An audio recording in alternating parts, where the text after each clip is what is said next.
Hey everybody, it is time for this week's leadership truth, which is vulnerability is the new black. Vulnerability is the new black. It is the sexiest thing in leadership these days. We've been told as leaders for many, many years not to let them see you sweat, right? Got to hold it all together. And now we're being told you got to be super vulnerable. You got to be like putting it all out there. Here's what I think, I absolutely agree. We don't want to be these Teflon leaders who appear to have everything, perfectly figured out and nobody can get a read on what you're really feeling about things because you're so high restraint and not letting anybody in. At the same time, nobody wants to work for that loose cannon who's running around the building screaming with their hair on fire that they're, the world's ending, oh my God, we're all going down. Who wants to work for that either, right? You may be feeling that way. You may be putting your vulnerabilities out there, but that's not what we're talking about when we talk about vulnerability in the workplace, right?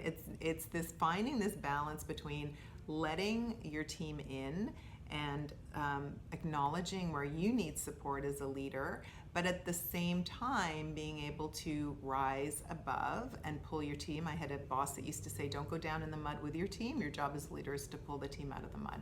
So I think when it comes to vulnerability, one of the things that I think about in my own leadership, and I think for all of us who are leaders, is find those places where you can be truly vulnerable and you truly can open up. It's why, and at the Roundtable, those of you who know us well, we are such high proponents of group coaching and this sort of mastermind concept for mid-career leaders, because we need these spaces to go and really talk about the real deal. It's critical we do this.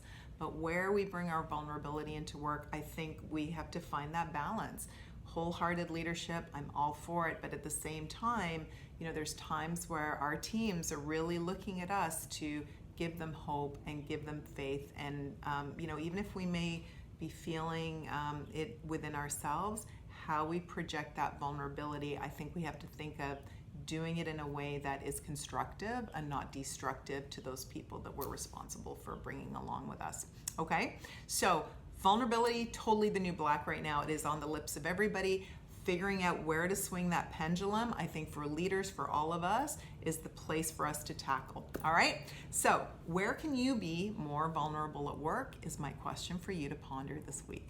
Okay? Thanks for tuning in, and I look forward to seeing you all again next week.